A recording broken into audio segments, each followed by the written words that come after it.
Most women who want to stop people pleasing start by trying to change what they do. They practice saying no. They set limits with the people in their lives. They work on caring less about what others think. And it works for a little while until something happens that matters enough and the whole thing collapses and they're right back where they started, wondering why they can't make it stick. The answer is that recovery doesn't start with changing what you do. It starts with understanding what you're actually dealing with.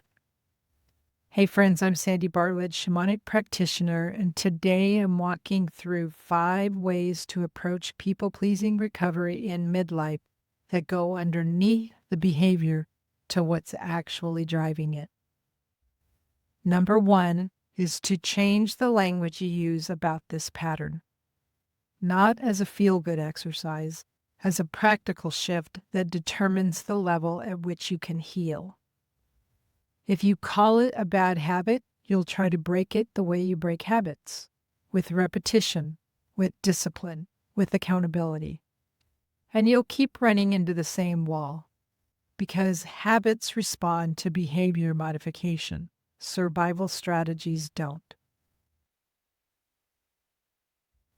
When you call it what it is, a survival strategy your nervous system built in response to real experiences, you start looking in the right places. Not the behavior, but at what built it. Not at the yes you said when you meant no, but at the moment in your history when saying no first felt like it would cost you something. The second way, or number 2, is to find the original agreement. Somewhere, probably when you were young, you made a decision.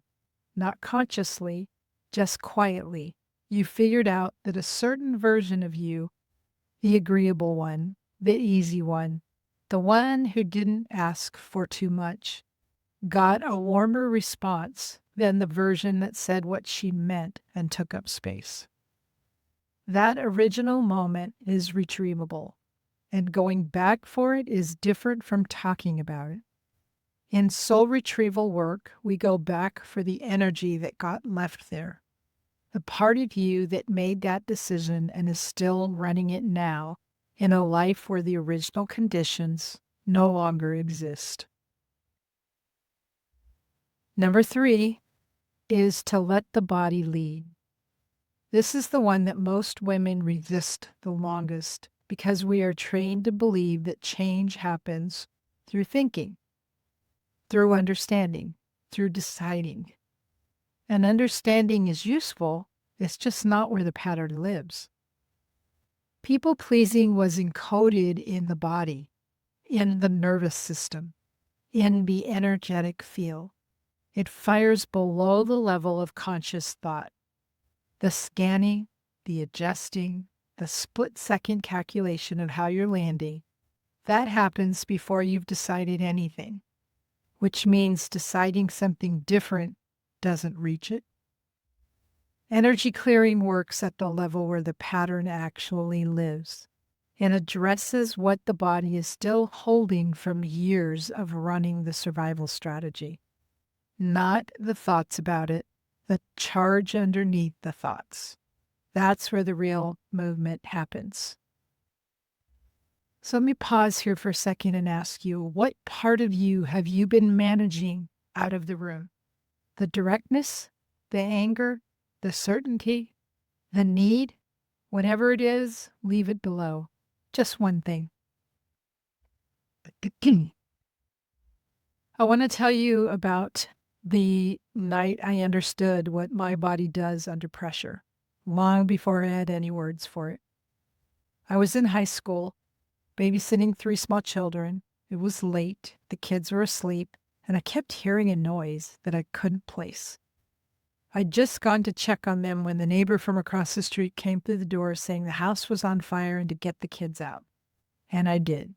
I got all 3 of them out and across the street, and we waited there for parents we couldn't reach until they finally came home. The fire had started in the garage. I was calm the whole time, efficient. I did exactly what needed to be done. Here's the part that matters. I didn't feel any of it until much later. In the moment, there was no fear, no shaking, no flood. My body handled the crisis and kept my own response completely offline.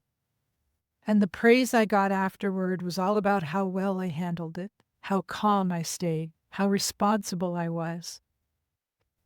That's the thing I want you to see. That ability to disconnect from my own experience in order to manage the situation. Everyone called it strength.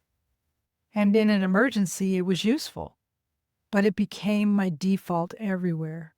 In every relationship, every job, every room. Stay calm, handle it, take care of everyone else's needs, keep my own reaction offline.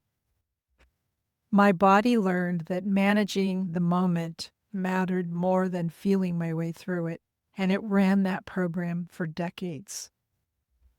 That's the fourth way. Stop apologizing for the reclamation. When you start letting your own responses back online, when you stop being the one who handles everything without ever needing anything, the people around you will notice. Some will get uncomfortable. Some relationships will need to renegotiate. This is not evidence the work is harming your life. It's evidence your life was built on a version of you who wasn't allowed to have needs of her own.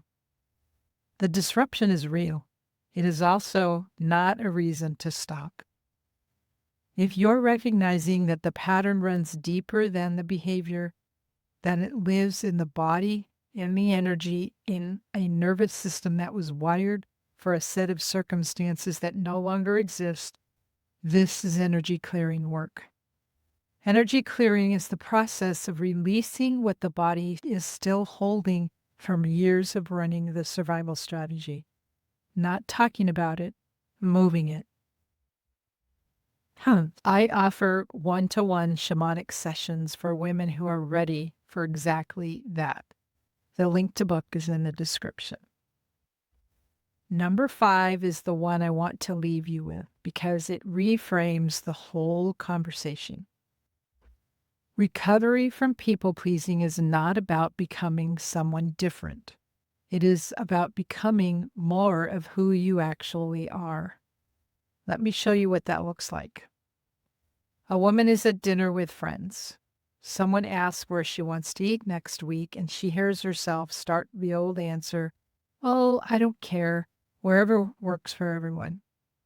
Except this time, she stops mid-sentence, and she says, "Actually, I want that Thai place over on 5th. Small, almost nothing, but she feels it land in her chest like she just did something dangerous. That woman who knew she wanted the Thai place all along, she didn't disappear.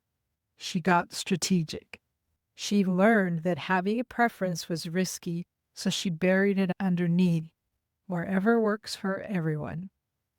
The work isn't building her a personality from scratch. It's going back for the one who always knew what she wanted and letting her know the rules have changed. She's allowed to want that Thai place now. What would it look like to stop managing how you come across? Just for one conversation. Not forever, one conversation. Let me know in the comments below. People-pleasing recovery in midlife is not a short process. I want to be honest about that. You are working with wiring that has been in place for a long time, with a lineage that handed this to you before you had any say in it, with a nervous system that built its operating system around a set of rules that kept you safe. None of that moves quickly, and it doesn't move in a straight line. But here is what I know from doing this work and from watching women do it. Every time a piece of the pattern releases, every time a fragment of the original you comes back, the energy that was going into managing comes back with it. The exhaustion that you thought was just who you were starts to lift. The constant vigilance eases just slightly, just enough to remember what it felt like before it was always there. That return is what recovery feels like.